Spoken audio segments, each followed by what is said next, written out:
Hey YouTube, Peterbilt Knife Guy. And somebody turned me on to something pretty cool. Oh. 3 chops. That's right, one of my subs asked me about this knife and have I ever heard of it and would I be willing to try it out? And I had no clue what it was. So I looked it up, and the first thing that shocked me about this was the price. I paid under 50 bucks for this thing. And it is the CUMA Battle Cleaver. CUMA, yeah, I think it's CUMA Battle Cleaver. I don't know. Just a box, there's no paperwork. We will dispose of that properly later. Here is your number. There is no real designation on here about what's going on. But, of course, you got your prop frickin' 65 garbage on there. You know, everything causes cancer these days. Everything. Just being alive causes cancer these days. But they feel the need to put the warning on there.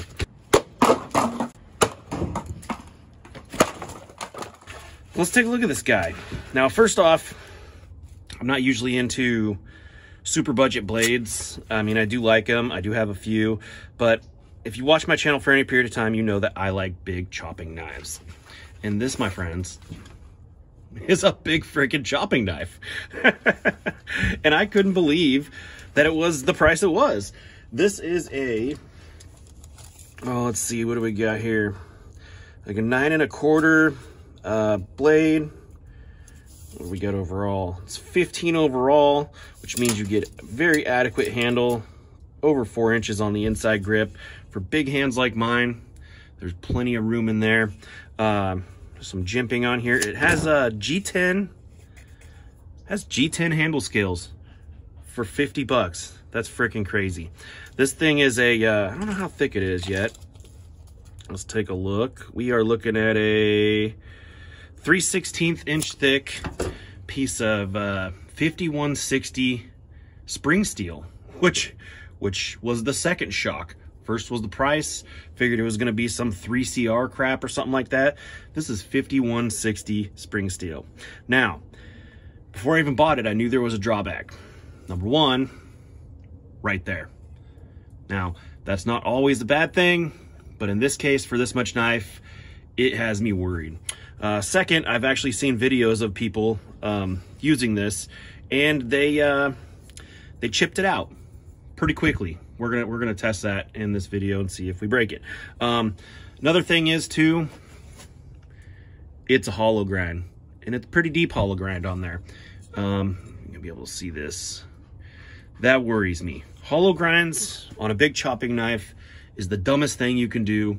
Now, I understand it's a cheaper process to grind these out, but still, it's bad. I thought about, you know, if I chip it out, I will reprofile this to like almost like a Scandi grind. I mean, I'll be willing to take off, I don't know, let's see, maybe a 1/4 inch of steel here. You know, yeah, a good 1/4 inch of steel, and bring it to a solid point with just a V grind. Just regrind the crap out of it. Now, it says it's 5160. It's not coated, the blade or anything. This is kind of like stone washed or something. I don't know what this is, to be honest with you, but I don't know if it's going to be carbon steel. You put it on magnet, of course it's magnetic.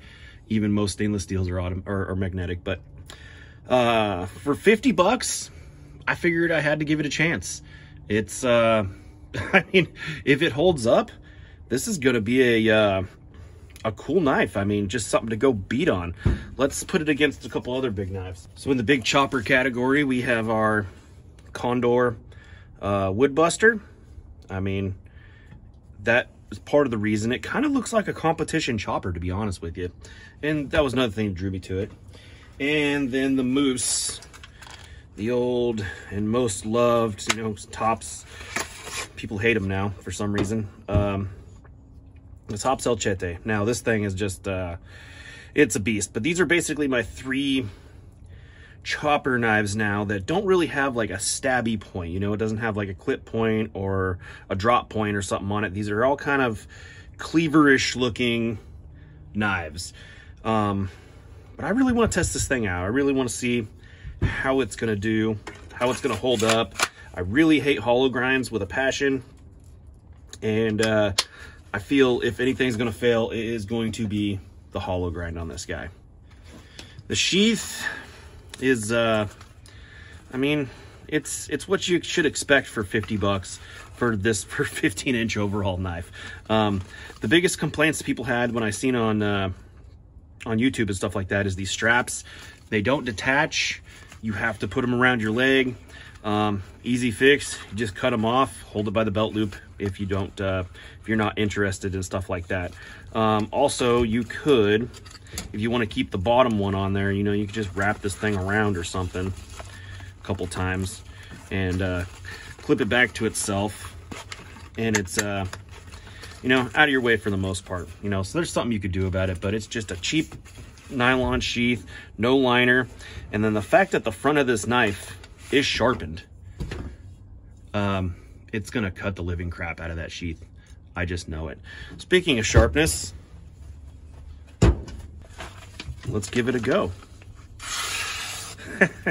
That's not bad for a $50 knife. Not bad at all. It's not good. It's not bad. Let's see if we can cut with the front here. Without cutting myself. I don't know how that's gonna happen. Yeah, it's sharp enough. Oh yeah, it's very hard to do, but it's easy to, it's definitely sharp. So kudos to them for sending out a sharp budget knife. Now, let's get to some chopping. So what kind of chopping thing if it's not a tube? Now, Christmas is over, so, you know, you got a bunch of these from, oh man, they get stuck in there. From the Christmas presents. Oh yeah. Oh yeah. Oh yeah. Good stuff. How about a branch? Oh, come on. This gnarly thing cut down in the yard.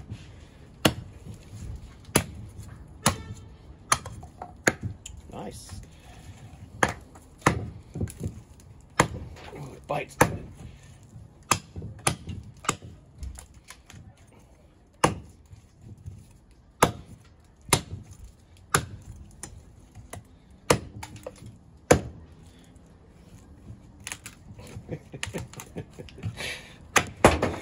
Well, it bites good. Edge damage yet? No edge damage. Cool. Let's hit this bigger piece. Oh, it bites. Not a hollow grind fan, but you know, they will chop. Oh.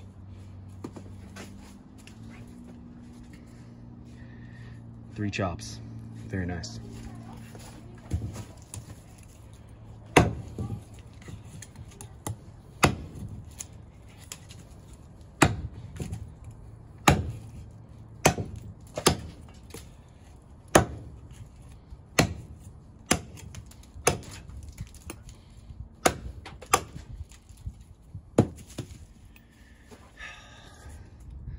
My hand for comparison did surprisingly good, to be honest with you.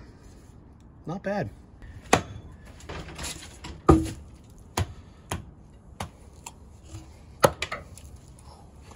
All right, so we already have problem number one.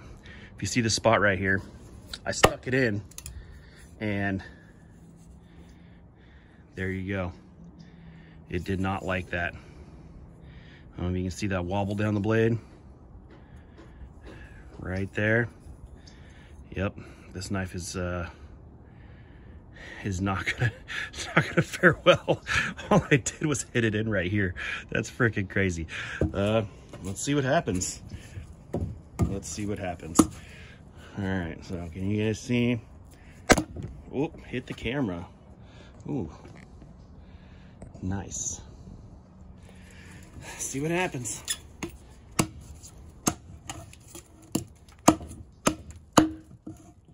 Oh, come on.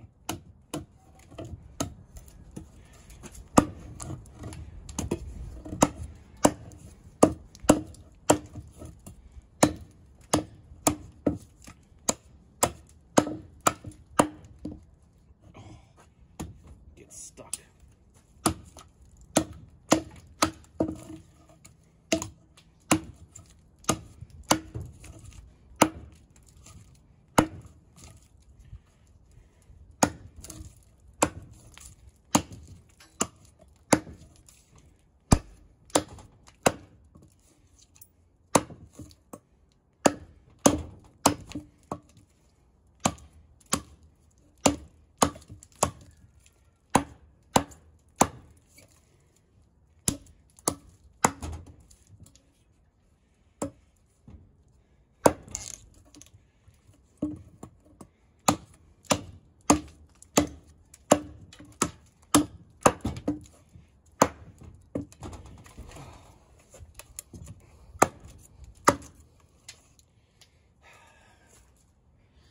up any more damage. Looks about the same. Got that damn wobble in there. It's crazy. All I did was hit it flat. Oh, it bites. Bites really good. It's too bad. It's hollow grind, because this thing could be a freaking winner.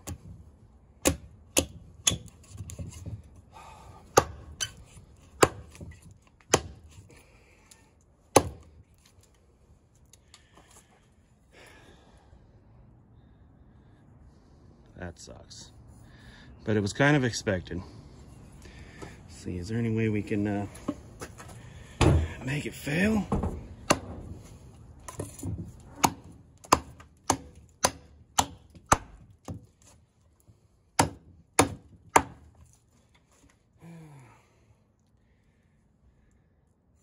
I don't know. Oh gosh. Whew. Let's go back inside. All right, guys. So this is sad. It didn't completely chip out and fail, but it did wobble. You know, as expected, these freaking hollow grinds should not be on a big knife. Now, if this thing was flat ground, man, this would be a winner. If you just want a big cheap chopper, but the problem is crap like this happens. And the best way to demonstrate it is put a straight edge on there, and you can see. Well, you should be able to see. See that edge bent out? Right where number 2 is? Let's go on the other side. That's no bueno. That's why we don't hollow grind our big knives. It's just not strong enough. They're good and slicey. They bite. They just don't have the edge stability needed to be in a big chopper, especially when it comes to hardwood. Those 4x4 pressure treated 4x4s are they're a pretty good test of a knife's durability. I mean, the edge durability at least. Speaking of the edge, pick up any chips. Ooh, right there. No, still sharp. Okay, so I mean, it is what it is. It's $50, and to be honest with you, I expected it, so I will be regrinding this knife, and I will probably be taking about like I said, a 1/4 inch of this edge off and just making it a V edge, and probably a convex V edge, you know, starting here, convexing back, and just see then if it holds up. But as of right now, you want a cool knife to throw on your shelf, you want to go hit some light branches with it, it's probably great. But for any kind of serious chopping, I can't recommend it. Everything else was great though. The handle was comfortable, there was no shock, lots of power in this knife.